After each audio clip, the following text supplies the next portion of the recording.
Donald Stojack is going to talk with Jonathan Wood Logan today. And I'm really, really honored to do this. We talk about fine threads, and I think Jonathan and I have probably passed each other many, many times over the years and didn't even realize it, right?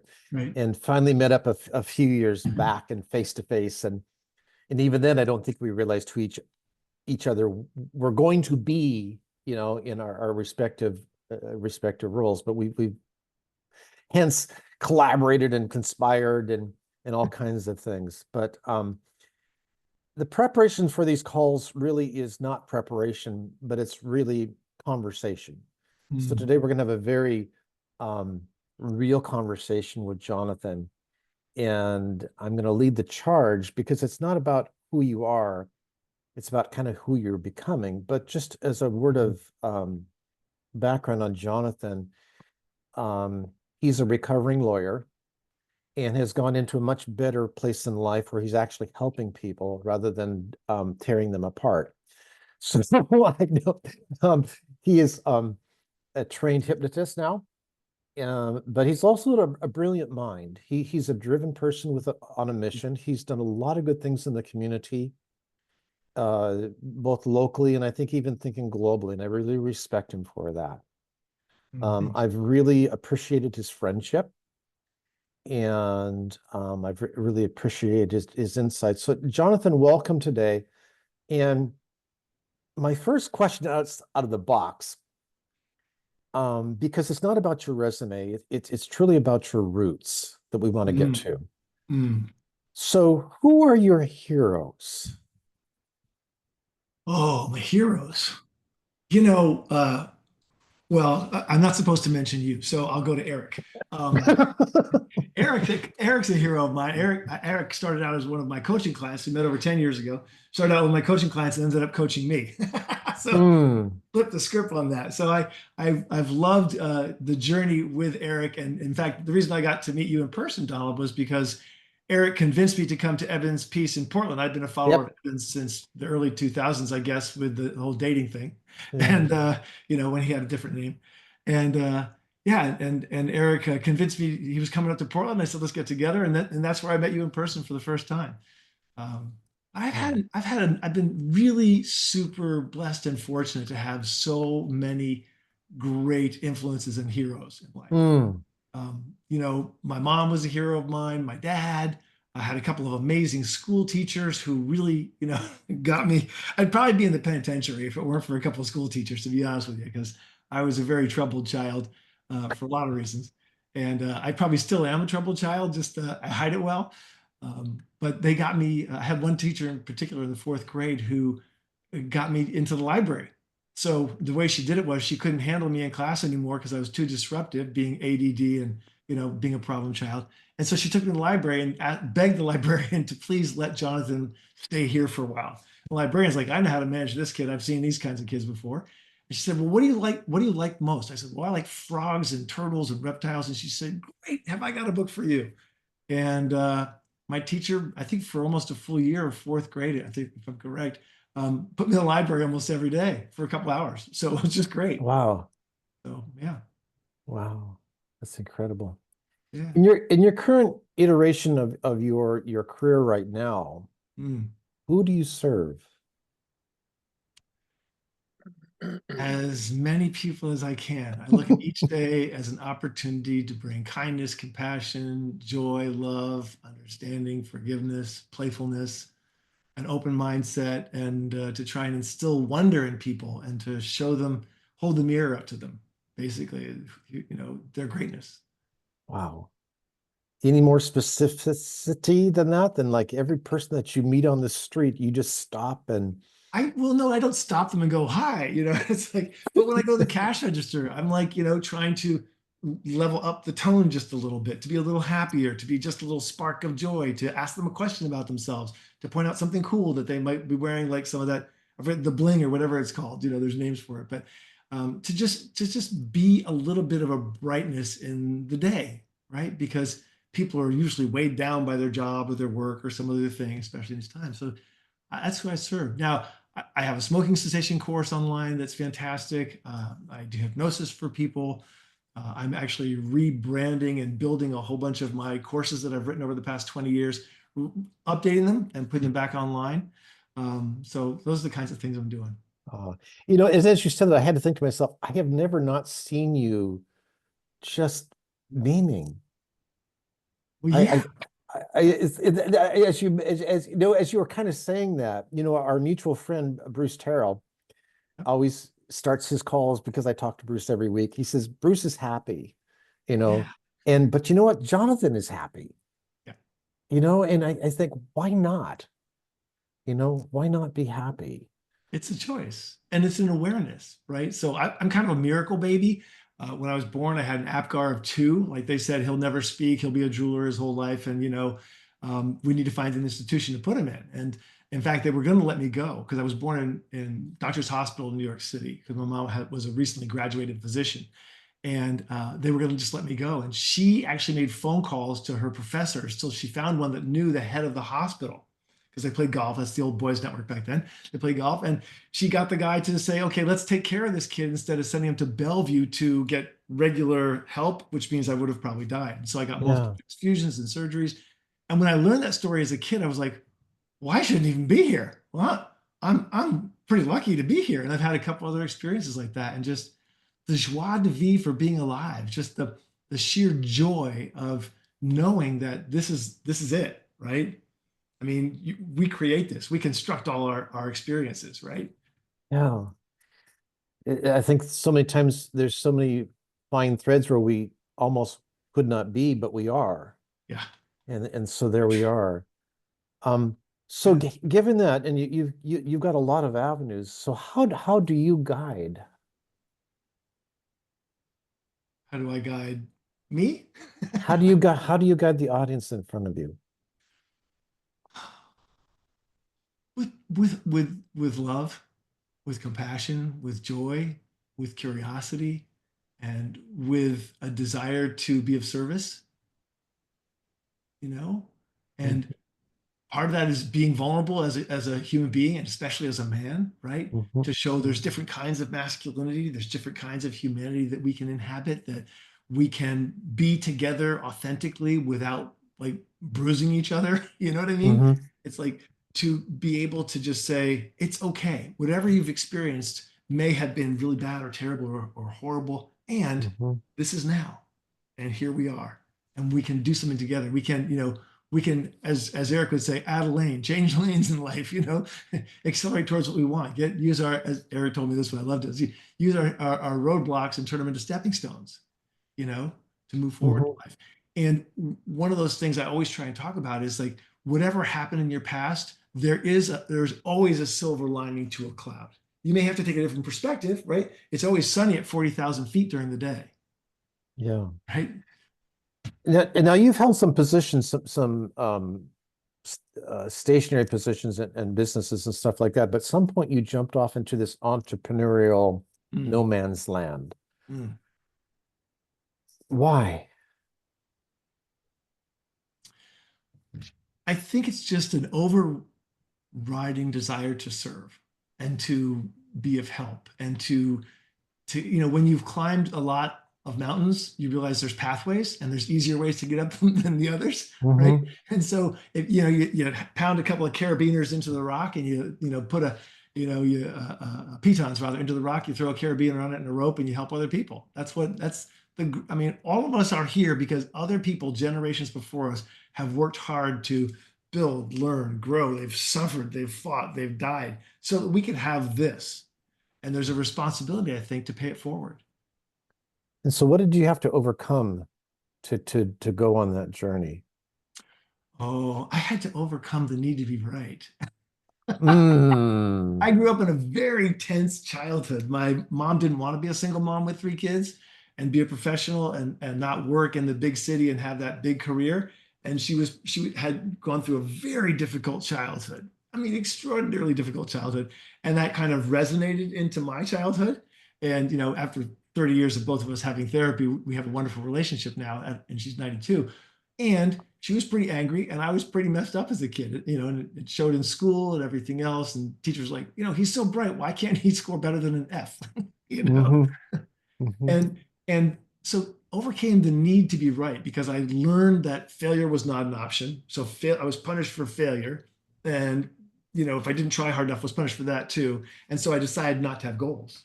I decided not to try because you can't be Mm. punished if you don't try, if you don't fail. Mhm. So I had to give up. And so I had to be right about that, had to be right about other things, and became kind of like OCD and all those kinds of cool, coping mechanisms. And Mhm. eventually I realized I'm just trying to be right. And it wasn't until I kind of listened to Alan Watts and some of the Buddhist philosophy and Mhm. started reading a lot more about philosophy and religion and spirituality that I realized like this is just an idea. Why am I carrying this idea and like living through it? And maybe, just maybe, if I change the way I think, I'll change what I experience. And it worked, Mm. you know. So what did you have to become along the way? Yeah, along the way, I think I just had to become more me. Just let all the pretense go, let all the BS go. Um, let go of the ideas of who I was and what I was supposed to be and who I was supposed to be. And I mean, I practiced law because I didn't know what else to do out of college, right? I had all these things I wanted to do, but I didn't know what to do. And I thought, well, I should probably learn how so much of society works and is controlled by law, right? It's a larger Uber family. Mhm. I thought, I'm going to go learn this. And I caught in, and I got lots of student loans. And I thought, well, crap, now I have to practice, So I practiced for a couple of years, and I found that so many people were unhappy. All these people were making tons of money. They had all this prestige in society, and they were just flat out unhappy and having this terrible experience. And I thought, well, this is stupid. Why are people doing this? So I actually took a course on how to reduce anxiety, and that's part of how I met Master Bruce, by the way, Grandmaster Bruce Terrell. Wow. We actually worked together and Uh-huh. back then. And so I quit my practice. I became a certified stress consultant before there was actual coaching as a Uh, profession, mhm. and Mhm. became a certified stress consultant and did that for a while. Then I became a coach. I met Thomas Leonard with Coach University. And he said, yeah, you Mhm. should do this. So I did that. And yeah, so I just got out in the world and started helping people. And I realized that I love to learn. So I have learner, like Eric and I are both we're both high input, high learner guys. So it's kind of fun to talk with Eric because there's no end to the rabbit hole. But Yeah. the fact of the matter is that I just realized that I could learn faster than most people and I could synthesize things and that would help other people understand faster. And so I could help them get more of what they wanted in life and be happier. And I loved coaching. It was great. And we've already alluded to a few of those names, but basically, who in this journey really helped shape you then? I mean, that's a third of my library. I've kind of a Yeah. reader and I've been single most of my life, so I've had a lot of time to read. But I would say that, Bruce, obviously, we've been friends for 33 years. Alan Yeah. Watts, Jack Horner, Eben Pagan, Ken Wilber, Anand, hundreds of other people that I've studied with and taken courses with. I was kind of a personal growth junkie for about 20 years Mhm. and just trying to find my way through that. And in history, like I have a little wall here. I can't really show it, but I've got like Buckminster Fuller. Mm. I've got Ken Wilber up there. I've got Alan Watts. I've got Bruce Lee. I got a picture of my Mhm. dad. Mm. Yeah, he died last year, so it's pretty tough. Yeah. But Yeah. the number one thing my dad taught me was to try. Try, go, do it. You can only win. You can only, if you just go and try, you'll find out. Open the door. If the door's open for you, look inside, see what's in there. You don't have to go in. If there's crazy stuff going on, walk away, run away. But fundamentally, it's try and grow. And it's the hardest thing is to let go of the notion that I know something is right. And it's part of what's going on in our world today. It's still this conflict because everybody's trying to prove they're right. Everybody's trying to enforce their worldview, whether it's their spirituality, their religion, their economics, their business Mhm. plan, or their need to do this or that, or be something, or be somebody. They're trying to enforce that on the rest of the world, and they're willing to cause other people suffering to get it. That's just like wildly harsh, right? Instead of all being a bunch of curious, beautiful, open-minded, compassionate, loving beings to say, I don't know. What do you got, Donald? Show me what you got. Mhm. Maybe it'll make sense to me. Maybe it won't, right? Keep the part you like, get rid of what doesn't make sense to you. But engage in the process of learning and be willing for like the study that was the thing in 2000 to be absolute crap today. Why? Because it's been 25 years. We've learned a few things. We don't raise Mhm. children the same way we did in the 20s, and nor should we. Now, there's some things they had right, and there's some things that we're not doing right now that they did right. let's learn best practices, right? And with all of this being kind of revealed to you, what shifted for you? I think, as Ken Wilber said, it's a never-ending journey of discovery, right? To be humble, to be open, to be willing, to try, to know it's okay to be hurt and to suffer a little bit, and to recognize that I'm a being having this experience. I am not the experience. The experience isn't a judgment of me as a being, it's just an experience. And if it's bad, stop it. Fix it, Mhm. get help, ask for a rope or a buoy or something, just like it's okay. And we're all going to be okay. And what happened to us in the past is just what happened. And you can write your own story. You can learn that you're in a context and you can change the context to learn that we create nonstop new contexts and new constructs and new ways of seeing and being. And if it makes you happier and healthier, then that's probably a good way to go. Hmm. But along the way, there's roadblocks, there's dangers, there's dragons. What's still real out there that gets in the way, can potentially get in the way, can sidetrack all of this? Sense making. I think the more complex society gets, there's an exponential requirement to sustain it. So with each new level of complexity in society and civilization, it takes a hell of a lot more. It doesn't take a lot to maintain a dirt path. But if you want to maintain 6 lanes of superhighway in each direction or a high-speed train, that takes a lot more complexity, sophistication, and resources. Our way of experiencing the world is the same thing. It's a roadblock. People are afraid of change. And so it's like saying, I'm going to ignore the rapids in front of me and I'm just going to go la, la, la, la, la. What happens is you get banged up by the rocks.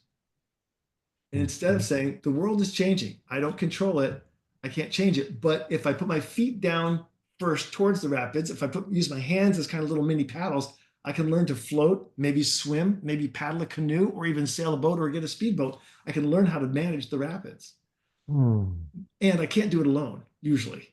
I Yeah. need peers and colleagues. That's why like this group of people is so amazing, right? We're all sharing our insights and our ideas and our experiences and trying to help each other with new things. I've never raised a child, but if I was going to have one, if I had a woman who was going to have a child in my life, I'd like, Carly, help. Like, right? Right. If I want to build a business, I'm like, Donald, I need some advice, right? Be willing to open up and say, I don't know. I'm lost. What do I need? And so when we come out the other end, what does success look like? What does it look like now? I think success looks like happiness. I think success looks like love, which is the whole damn point, right? I think Hmm. success looks like contribution. What can I contribute? Everybody wants gimme, gimme, gimme, gimme. I think success is giving. I think success is contributing. I think instead of looking down on someone, giving them a hand up. If they're willing to take it, if they want it, if they're open to it, I think that's success. I think success is making a difference in the world. And as in the business, the moniker of that success, of the proof of that is, are you getting paid, right? Are you willing to get paid? That's the success of your own personal growth and development, being willing to be paid for what you know and do, provide that value. That's success. And being happy, just being happy. You're alive. Why live life in black and white? It's full of color and joy and flowers and sunlight and friends and lovers and having dinner with someone and going for a walk. It's just incredible to be alive. That's success. Yeah. Thank you, Jonathan. Yeah. How did that feel? For me or for everybody else. Felt great for me. Well, so let's unpack that. How did that process feel?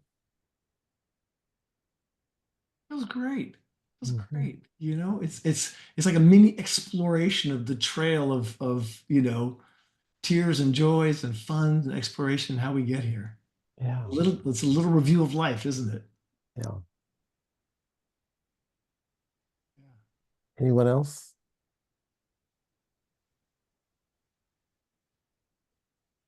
I'm just gonna say, Jonathan, that was amazing.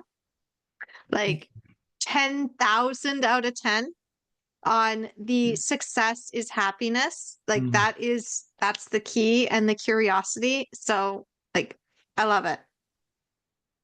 Cool. Cool. And that's different for everybody, right? I mean, the way we find happiness. Uh, the less I need and the more I give and the more I enjoy the process and then the more I welcome the rewards of that and just enjoy them for the moment that they're in, the better it is.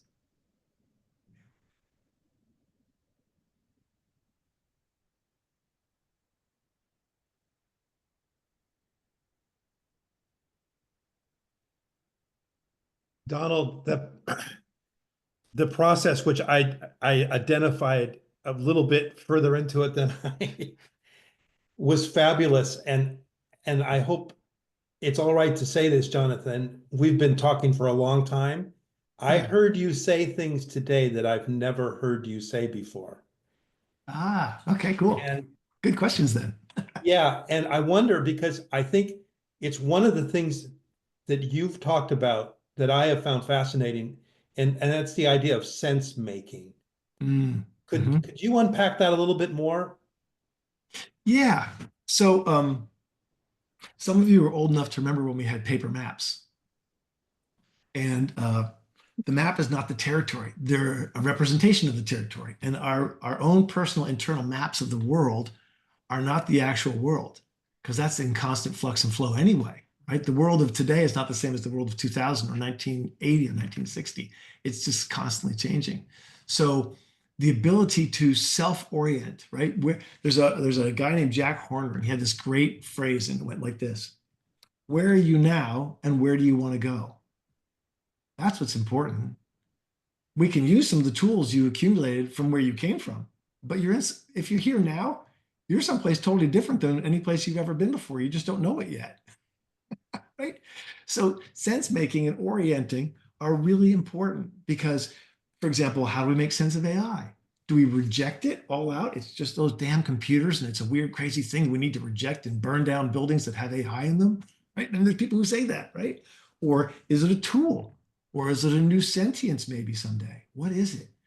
And to the extent that our internal map is closer and closer and closer aligned with reality, the easier it is. So, for example, we used to use the paper maps. Then we went to map guides, right? The paper ones with the spiral bound things. And then we went to MapQuest. And then we go to Google Maps. Well, the better the map is, the better and more accurate your map of the world is, irrespective of your judgment of it, the faster it is to get from place A to place B, right? The more accurate you become with understanding the world, the more able you are to create the cause you want, right? Like there's that a test operate, test exit in NLP. The idea, can you do the thing and have the outcome you want, right? If you do it and it doesn't work, and you do it and it doesn't work, and you do it and then it finally works, it's because something changed, right? So too many people are living, Eric, with a sense of the world that is, I'm going to keep repeating the same behavior and expect a different result. That's not a really good way to go about experiencing the world unless you really like the failed outcome. Some people do. They get stuck with the failed outcome and it becomes they get in a little loop and they never get out of it for their whole life. You can see people like that. They're living in black and white. They have the answers. They don't need any more answers. And there may be things where you've gotten an answer and you're like, that is the answer. 1 + 1 apparently does still equal 2 in most of the world, right? It may not work in quantum physics. I don't know. It's not my thing. But fundamentally, to the extent that you are a good and accurate sense maker and you're good at orienting yourself to the actuality of the world, not reality. We all have personal realities. My context, my experience, that's my reality. But the meta of all of this is an actuality. And yes, there's those who will argue that it's all arising in every moment and there's multiverses and all that cool stuff. It's like, great, but I can only experience one of them at a time. Even if I shift my attention to someplace else, I'm still just doing it one at a time. So how do we increase our sense making? How do we increase our orienteering? How do we increase the accuracy? Well, we have to open up. We have to learn. We have to be willing to grow, be humble, be, considerate of others, be compassionate, and be willing to go through the process of having all the things we believe stripped away. Not all of them, but a lot of them, right? Because if we still believe the things we believed when we were 5 years old, man, that Easter bunny, he's real, and I'm waiting on him right now today. I'm going to go put my basket outside my bedroom door and I can't wait, well, neither should I be crawling around on the floor, right, Carly, at 63 almost. I shouldn't be crawling around the floor in a diaper, crying and wanting my supper. It's just probably not a good behavior in the C-suite. Anyway, does that make sense? Is that helpful? Or maybe I'm just rambling. Very good. Very good. Well, Any other? there's something that's, can I go, what's Oh, going through my mind here? absolutely. I was thinking as an analogy, okay, I appreciate all your happiness and all that stuff. I read as much as you do, John. I got a lot of stuff back here too. Yeah. I don't want to be a happy islander in the South Pacific, extremely sentient and aware of all my realities and happy. That doesn't appeal to me. Sure. It's the intersection be Mhm. between what you're talking about and the potential for tomorrow that interests me. Mm, Am I set up to actuate a Mhm. successful tomorrow? What is happiness? For me, it's not sitting still. That's I There you go. I'm 70 in a month. Okay. Donald had somebody on a while ago, was 83 years old. Man, that Bruce. That's our friend Bruce. Bruce. Yeah. oh my God, he was sharp. Yeah. Oh, I have Yeah. friends that are 83 that are they're doddering around in walkers and they're not doing it. Fine, you got to use a walker. That's not what I mean. Intellectually, they're not doing a thing. Um, and I, for me, and Donald and I just discovered some things a few days ago that I read in a Cialdini book. Um, Mhm. Athletes, when they hire an athlete, you go to get a job, you like to tell everything you've done, give your resume, tell Mhm. people about that. Apparently, that doesn't give you much value. Right. Athletes get paid on their potential. They get paid a lot on their potential.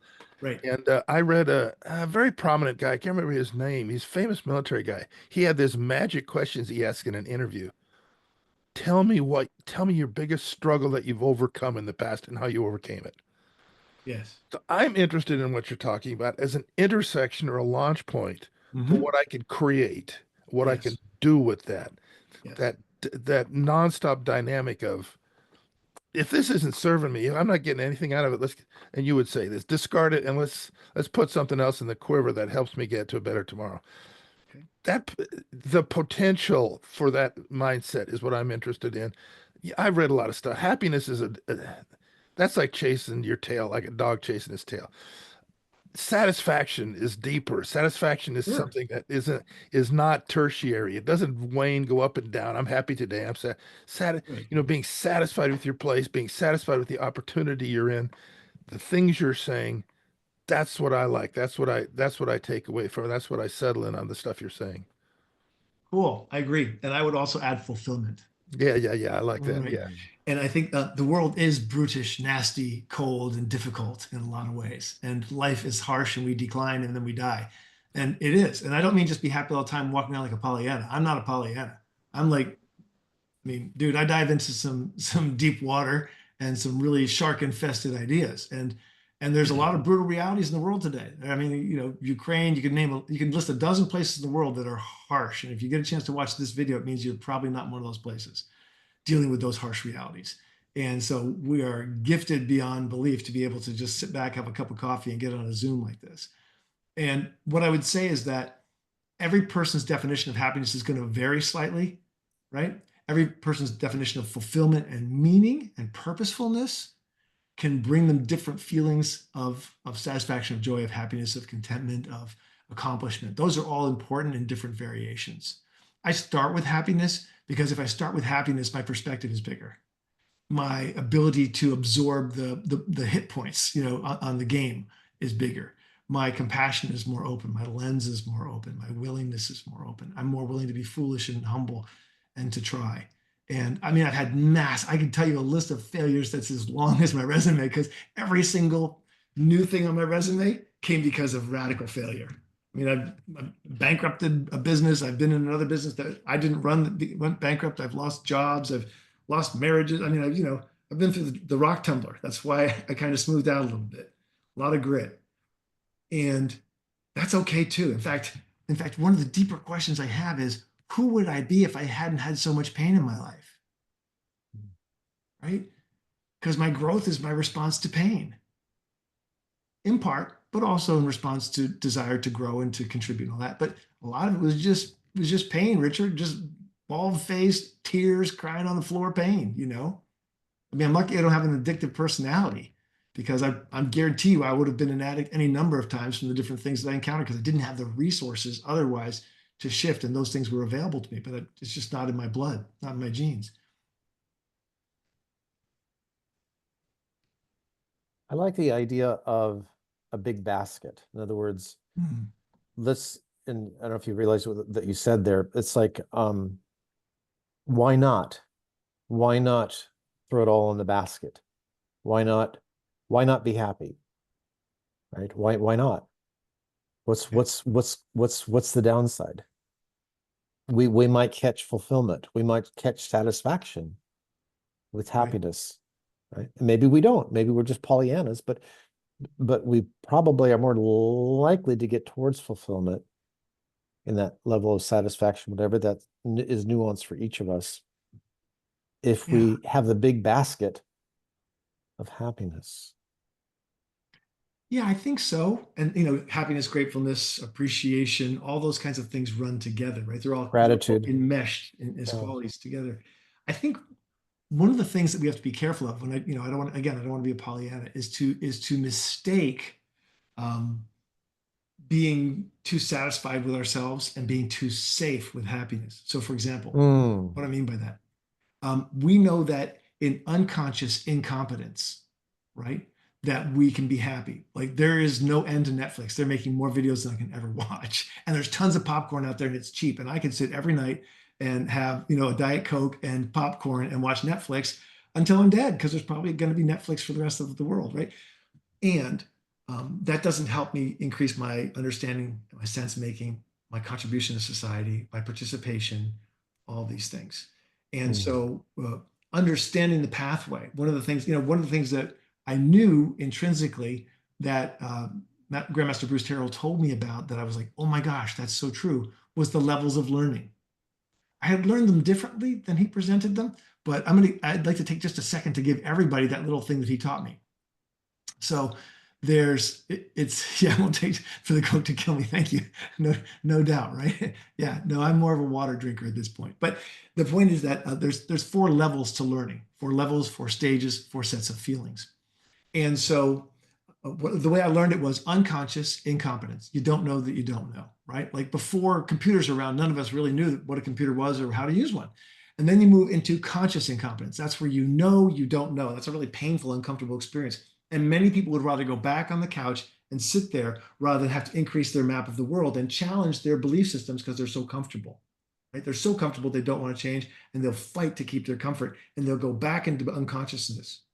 And then the third set is conscious competence. Like if you apply yourself towards something, you can eventually get good at it. Like how many people here can tie their shoes, right? I bet almost all of us can, maybe all of us, right? You can probably drive a car. You can open, a bottle, whatever you need to do, right? You can do those things because you've mastered it into a level of what's called superconscious competence or unconscious competence. Now, let me tell you how Bruce put it together. It was so much easier. Blindness. You don't know that you don't know. Duality. You know that you don't know, and there's a stress between wanting it and where you are now, between the goal and the distance to the goal. Yes, thank you. Thank you, Terry. And then the next one is oneness. You've combined the desire with the actuality. And eventually you get to emptiness because you just forget it. I forget I know how to drive. I get in the car, I press the button, the car goes. I steer. I could be on my headset talking to someone. I'm still paying attention, still driving the speed limit. That's fine because I've ingrained that capacity, as Dr. Joe Dispenza says, the knowledge has become embodied in your body, right? So to the point of sense making and to happiness and to engaging with the real world and increasing your map, if we know that it's going to be uncomfortable to learn, to grow, to fail, to try, to respond, then we're more willing to do it because you know the experience. The first time something can be terrifying, but if you know the experience of it, if you know the feelings of it as you go along, it becomes a lot easier because you know what to expect. You're ready for it. And the minute you do that, you shift from being at effect to being at cause in your own life. To say, I'm intentionally going to grow. I'm intentionally going to expand. I'm intentionally going to increase my sense making and understanding of the world. And at the same time, you increase your compassion, your kindness, and your lovingness. Excellent. Jonathan, thank you so much. Yeah. Yeah. Anything else for the good of the cause here? I'm going to stop the recording. Yeah.